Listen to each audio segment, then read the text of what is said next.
Riot's 5th generation consoles were making it possible to enjoy first-person shooters on non-PC platforms for the first time. The genre underwent some of its biggest evolutions, courtesy of groundbreaking titles like Half-Life, Thief, and Deus Ex. Accordingly, 6th generation hardware had its work cut out for it to keep up with the increasing demand for cutting-edge first-person shooters, which resulted in the PS2 having one of the best FPS libraries of the era, far outshining the selection of titles available on the PS1. And while the Xbox is more commonly associated with being the better FPS console of the generation, thanks to major hits like Halo and Half-Life 2, looking at the PS2's FPS library shows that whittling it down to just a list of the 15 best games in the genre leaves out a whole host of excellent shooters. Perhaps most notably, the PS2 would be the one 6th generation console to receive home ports of two of the PC's all-time great first-person shooters of the era, Half-Life and Deus Ex, with each of these versions actually standing out as unique experiences that, in many ways, go beyond their original PC counterparts.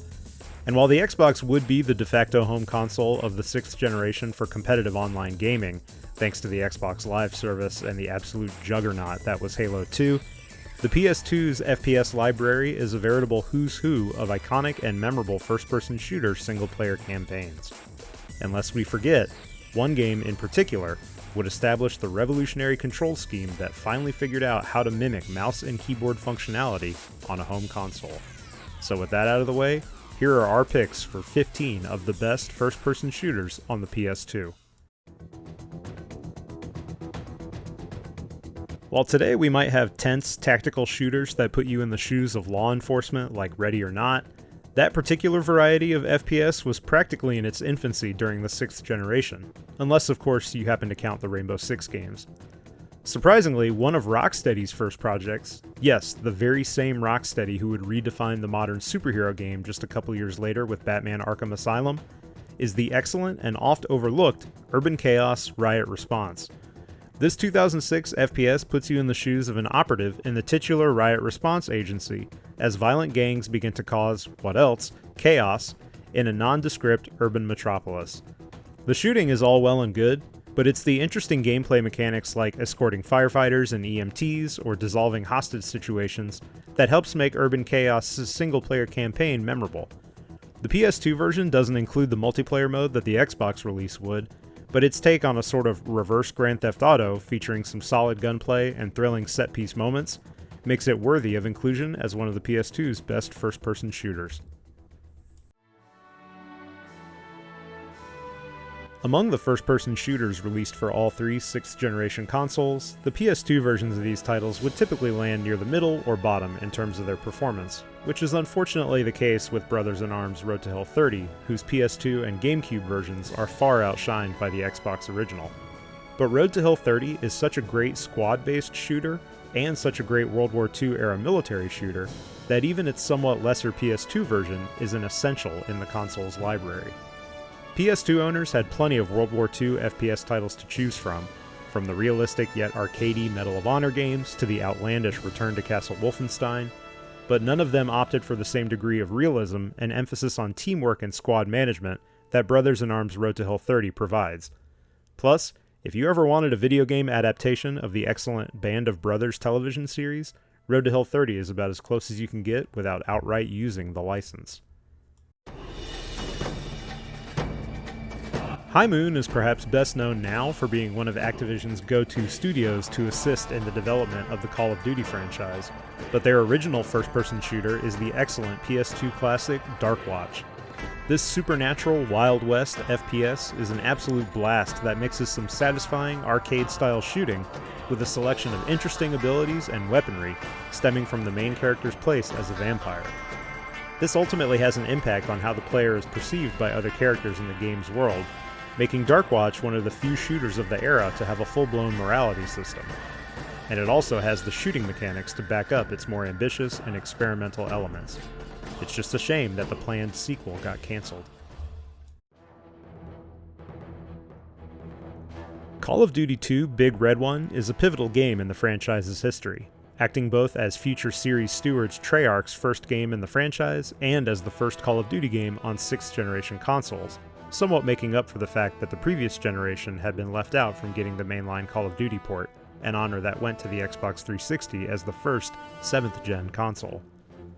Unlike the mainline Call of Duty 2, which saw players take on the role of different soldiers in the Allied forces across multiple theaters of war, Big Red One focuses on the titular unit, the nickname for the Army's 1st Infantry Division, and allowing players to go hands-on with the North Africa campaign and the invasion of Sicily. But despite those differences, picking up and playing Big Red One will immediately feel right at home to anyone who's played a Call of Duty game before, and it stands out as one of the best military-themed shooters on a console that was far from lacking in options in that subgenre. While the Killzone series would vastly improve with the second entry on the PS3, going back and looking at the original proves that it was an important stepping stone for Guerrilla Games and one of the better first-person shooters on the PS2. Killzone was billed as a Halo killer in the lead up to its launch, thanks to its realistic enemy AI, squad-based shooting, and an extensive single-player campaign that incorporated many of the now standard FPS elements that Halo popularized, things like wielding only 2 weapons at a time, or regenerating health instead of pickups. Unfortunately, Killzone falls far short of Halo's greatness, but it's still an excellent first-person shooter in the PS2 library with some great visuals and campaign set-piece moments, as long as you can get past the occasionally choppy performance. A lot of gamers are familiar with the classic Area 51 light gun cabinet from the arcades, but it seems like far fewer are aware of the PS2 FPS of the same name that's a surprisingly great hidden gem in the console's first-person shooter library. Arriving later in the PS2's lifespan in April 2005, Area 51 features some seriously high production values, including an all-star voice cast that features David Duchovny in the lead role, and some satisfying shooting that surprisingly pays a significant homage to the IP's arcade origins. Notably, Area 51 is a bit like Far Cry Instinct's Predator, in that the protagonist gains some otherworldly abilities later in the title that grant them thermal vision, super speed, and a deadly melee attack that they can use to take out enemies.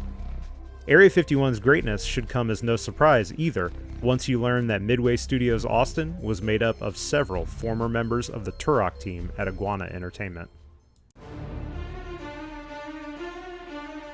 The latest, and for many, greatest FPS in the PS2's vast library of first-person shooters would be Criterion Games' Black, which saw the Burnout series developer tackle a completely different genre and knock it out of the park on its first attempt.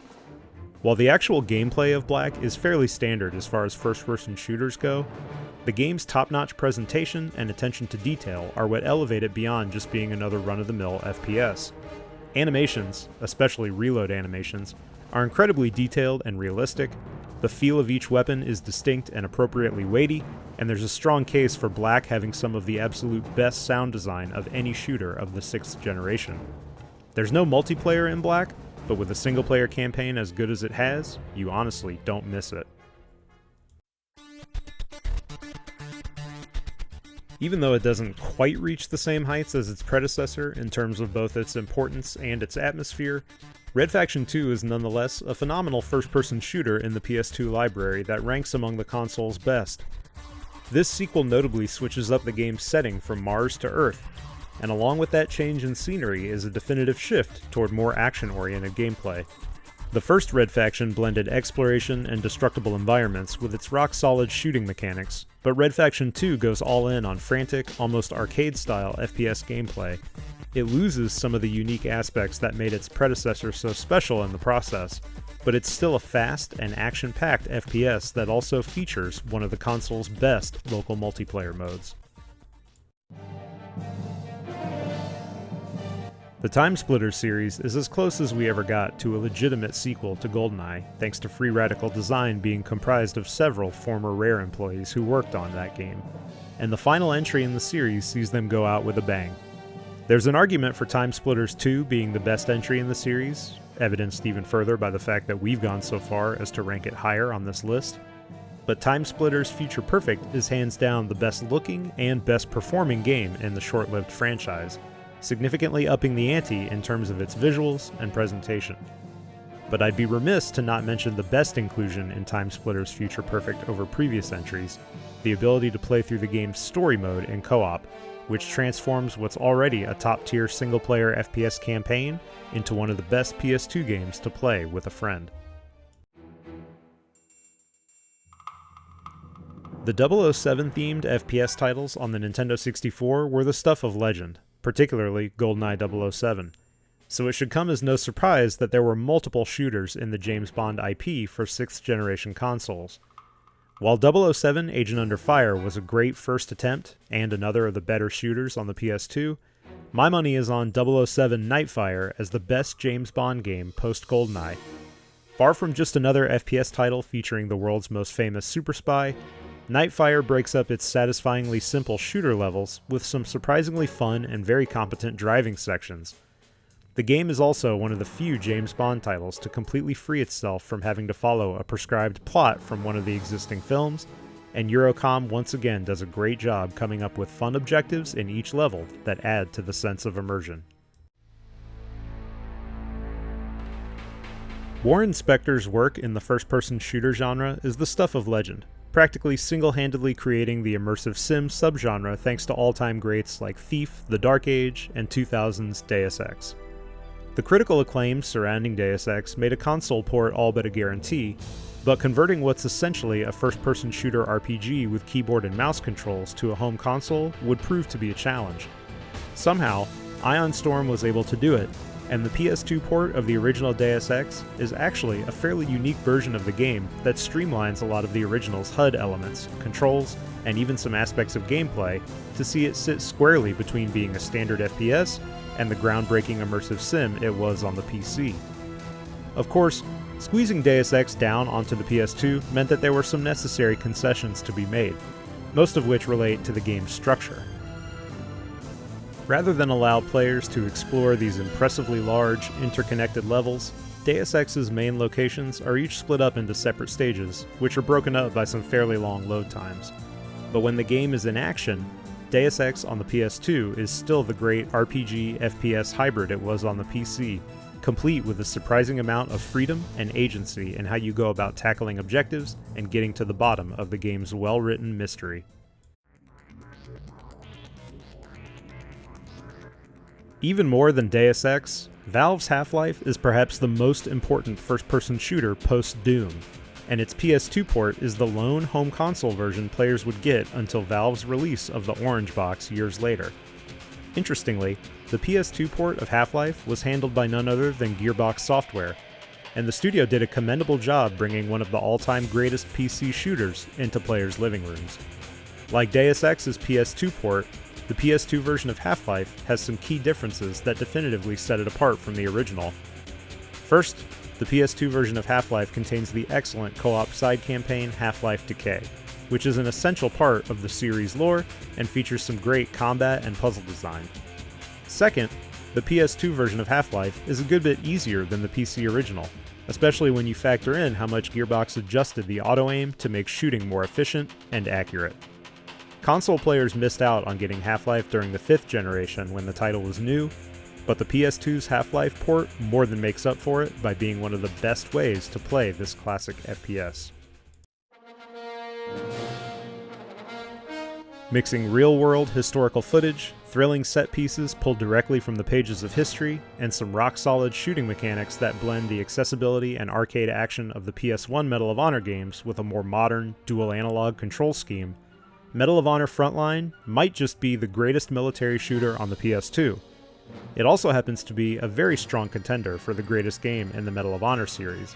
from its opening level replicating the fateful landing at Omaha Beach, to the 6th and final mission where Lieutenant Patterson single-handedly destroys the production plant for an experimental German aircraft that could turn the tide of the war. While it might not hold up quite as well as Call of Duty 2 as far as its visuals and performance, it's hard to beat the moment-to-moment action of Frontline's campaign. The first TimeSplitters was a great FPS that firmly established the series as a spiritual successor to Rare's N64 shooters, but no one could have known how much TimeSplitters 2 would elevate the franchise. Essentially the Empire Strikes Back of the TimeSplitters trilogy, TimeSplitters 2's story mode features some of the best levels and objectives of any single-player FPS campaign, a darker atmosphere with shades of horror creeping into its sci-fi time travel story, and the multiplayer modes are expanded and better than ever, including a full co-op mode for the campaign that makes TimeSplitters 2 an undisputed classic in the PS2 library. It's hard to pinpoint exactly what makes TimeSplitters 2 so special without playing it, and thankfully, the game is now widely available on PSN and the Xbox Marketplace, cementing it as an essential classic within the FPS genre that still holds up in a modern context. While it's technically not the first console FPS to feature the now standard dual analog control scheme, where the left analog stick is used for moving and strafing to replace the keyboard and the right analog stick is for looking and aiming to replace the mouse, Red Faction is the game that finally nailed how an FPS was supposed to feel on a console, and it backed up its innovations for the genre with one of the greatest single-player campaigns of any first-person shooter. About as close as we'll ever get to a good Total Recall game, Red Faction positions you as a miner on Mars that happens to be under the control of a totalitarian regime working the citizens to death to fund nefarious scientific research. When a riot breaks out, you inadvertently become the face of the revolution and take the uprising right to the heads of the villainous Ultor Corporation. But the shooting in Red Faction is just part of what makes the campaign special, as Volition would use the title to debut its impressive geomod technology, which allowed for destructible environments at a scale not previously seen. It's one thing to shoot a rocket launcher at a group of enemies, but it's another entirely to shoot that rocket at the ground underneath them and watch it react and give accordingly to have them fall to their doom. Red Faction is arguably still the greatest FPS on the PS2, and it was one of the first games on the console to usher in the new generation of first-person shooters. That's our list of 15 of the best first-person shooters on the PS2, but we're sure to have left out certain games that you might have included. Let us know your picks for the best FPS titles on the console in the comments below, and be sure to keep an eye out for the next videos in our series as we move on to the GameCube and then the Xbox. As always, don't forget to like, subscribe, and ding the notification bell for more content from Cheat Code Central.